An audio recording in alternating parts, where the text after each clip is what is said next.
नमस्कार दोस्तों, सरकारी आदमी यूट्यूब चैनल पे आपका बहुत बहुत स्वागत है। दोस्तों, आज की इस वीडियो में हम एसबीआई के नए रूल्स के बारे में जानेंगे जो 1 जून 2017 से प्रभावी होने वाले हैं। दोस्तों पिछले दिनों 1 अप्रैल 2017 से कुछ एसबीआई के नए रूल्स जो हैं वो ऑलरेडी एप्लीकेबल हैं। उन रूल्स के बाद एसबीआई कुछ और नए रूल लेने वाली है जो 1 जून 2017 से प्रभावी होंगे। दोस्तों, ये रूल सिर्फ फाइनेंशियल इंक्लूजन को बढ़ावा देने के लिए ही लागू किए जा रहे हैं ताकि बैंकों में भीड़ को कम किया जा सके, लाइनों को कम किया जा सके और कम से कम जो पढ़े लिखे आदमी हैं वो इंटरनेट बैंकिंग का यूज़ करें। पैसों को निकलवाने, डिपॉजिट कराने को लेकर उन्हें बैंकों के चक्कर ना काटने पड़े। दोस्तों मोदी सरकार का जो फैसला डिजिटलाइजेशन को लेकर है उसको सभी बैंक फॉलो कर रहे हैं। तो इसी को चलते एसबीआई ने भी 1 जून 2017 से नए रूल्स अप्लीकेबल करने के लिए 3 और नए नियम जारी किए हैं। दोस्तों, वो नियम क्या क्या हैं चलिए दोस्तों देख लेते हैं। पहला नियम है दोस्तों, charge on basic saving account per month. जिन कस्टमर का सेविंग अकाउंट है एसबीआई बैंक के अंदर उनके लिए बैड न्यूज़ है। अगर वो बैंक ब्रांच में ही जाके सारा ट्रांसैक्शन करते हैं, डिपॉजिट करते हैं या कोई भी एटीएम कार्ड से कोई भी ट्रांसैक्शन करते हैं दोस्तों, वो इसमें पहला है फ्री कैश विड्रॉल लिमिट 4 रखी गई है। 4 ट्रांसैक्शन आप पर मंथ कर सकते हैं, चाहे आप एटीएम से करें या ब्रांच से करें। अगर कोई खाता धारक एटीएम और ब्रांच से 4 से अधिक बार ट्रांसैक्शन करता है तो उसे 5वें ट्रांसैक्शन पर या ये लगा लो 4 से अधिक बार होने पर एक्स्ट्रा 20 रुपये का चार्ज लिया जाएगा। उस 20 रुपये के अलावा सर्विस चार्ज भी हर ट्रांसैक्शन पर देना होगा। दोस्तों, ये 4 ट्रांसैक्शन चाहे एटीएम से हो चाहे ब्रांच से हो, दोनों को मिलाकर लिया जाएगा।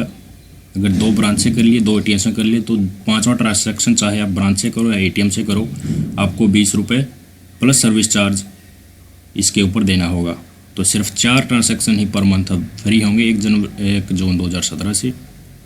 दूसरा दोस्तों, अगर एटीएम कार्ड से 5वां ट्रांसैक्शन होगा तो 10 रुपये प्लस सर्विस चार्ज पर ट्रांसैक्शन देना होगा। यानी कि अगर आपने चारों के चारों ट्रांसैक्शन एटीएम से किए हैं, आप ब्रांच में नहीं गए हैं, तो आपको 20 की जगह 10 रुपये प्लस सर्विस चार्ज जो प्लस ट्रांसैक्शन होगा वो देना होगा। इससे क्लियर पता लग रहा है कि दोस्तों बैंक क्या चाहता है कि उनकी ब्रांच में भीड़ कम हो, लोग या तो इंटरनेट बैंकिंग की सुविधा का इस्तेमाल करें या फिर एटीएम सर्विसेज का इस्तेमाल करें। तो इसमें ऊपर हमने देखा कि अगर ब्रांच और एटीएम दोनों को मिलाकर ट्रांसैक्शन हुए तो 20 रुपये ट्रांसैक्शन चार्ज लग रहा है 4 से ज़्यादा होने पर। अगर एटीएम से 4 हो रहे हैं तो 5वें ट्रांसैक्शन पर सिर्फ 10 रुपये लग रहा है। तो बैंक का मकसद यही है दोस्तों कि ब्रांच में भीड़ को कम किया जाए, जो पढ़े लिखे आदमी हो इंटरनेट बैंकिंग का यूज करें। शॉपिंग के लिए जो भी पेमेंट करना है, जो भी उन्हें ट्रांसैक्शन करना है वो इंटरनेट बैंकिंग से करें ताकि बैंक फाइनेंशियल इंक्लूजन में मदद हो सके बैंकों की और बैंकों में भीड़ को कम किया जा सके।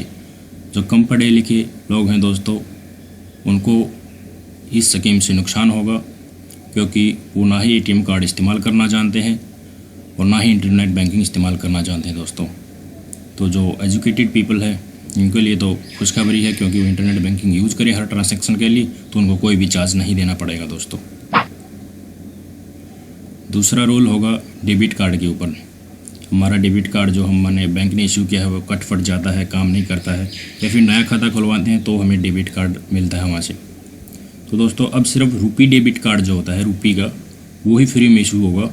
अगर और कोई भी कार्ड आपको जैसे मास्टर और वीज़ा कार्ड नया बनवाना है या बैंक से खाता बनते टाइम ही आपको लेना है तो उसके ऊपर भी चार्ज लगेगा और ये चार्ज का नया रूल 1 जून 2017 से एप्लीकेबल होगा। दोस्तों,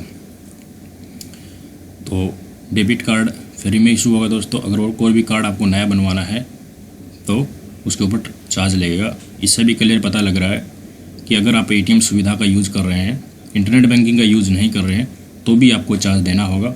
आप जल्दी से जल्दी फाइनेंशियल इंक्लूजन में मदद करें, डिजिटलाइजेशन में सरकार की मदद करें, इंटरनेट बैंकिंग का यूज़ करें ताकि आपको कम चार्ज देना पड़े और पढ़े लिखे आदमी फाइनेंशियल इंक्लूजन में शामिल हो जाएं दोस्तों।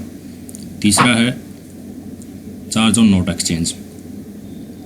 कैश का आप यूज करते हैं तो आपके लिए भी ये बुरी खबर है। अगर ऑनलाइन ट्रांजैक्शन है तो कोई दिक्कत वाली बात नहीं है। अगर आपके पास कैश इन हैंड घर पे रखा हुआ है तो वो नोट कट भी सकते हैं, फट भी सकते हैं। तो अगर आप उनको बदलवाएंगे, अभी तक तो उनके ऊपर कोई चार्ज नहीं लगता था, पुराने नोट जमा करा दो और ना ही ले लो बैंक से जाके, पर अब ऐसा 1 जून 2017 से नहीं होगा। इस नियम में भी SBI बैंक ने बदलाव किया है दोस्तों। कटे फटे और हर गीले नोट पर 2 से 5 रुपये तक का चार्ज लगेगा। अगर आपको कोई भी कटा फटा नोट बदलवाना है बैंक से तो हर नोट के ऊपर आपको 2 से 5 रुपये का चार्ज लगेगा। वो डिपेंड करता है कि टोटल वैल्यू कितने कैश हैं, जितने जो आपके पास नोट हैं उनकी टोटल वैल्यू कितनी है। दूसरा इसी में है दोस्तों, ये चार्ज 20 से ज़्यादा नोट होने और कुल वैल्यू 5,000 रुपये से ज़्यादा होने पर ही लिया जाएगा। अगर आपके पास 20 से ज़्यादा नोट हैं और उनकी कुल वैल्यू 5,000 रुपये से ज़्यादा है तो ही ये 2 से 5 रुपये का चार्ज लिया जाएगा, अन्यथा नहीं लिया जाएगा दोस्तों। तीसरा है, अगर किसी कस्टमर के पास 20 कटे फटे नोट हैं पर उनकी कुल वैल्यू अगर 5,000 रुपये से कम है, अगर उनको आप एक्सचेंज कराने के लिए बैंक की ब्रांच में SBI ब्रांच में जाता है तो आपसे कोई भी चार्ज नहीं लिया जाएगा। अगर इससे ज़्यादा आपके पास नोट हैं, 20 से ज़्यादा नोट हैं, तो आपको हर नोट पे 2 से 5 रुपये का चार्ज लिया जाएगा दोस्तों।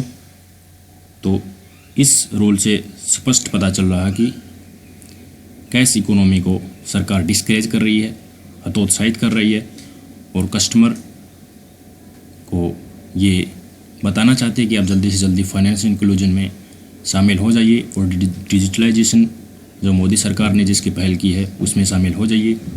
अगर आप कैश का यूज़ करते हैं तो आपको काफ़ी दिक्कत का सामना करना पड़ सकता है दोस्तों। तो दोस्तों इस वीडियो में हमने 3 रूल्स देखे SBI के जो 1 जून 2017 से प्रभावी होने वाले हैं।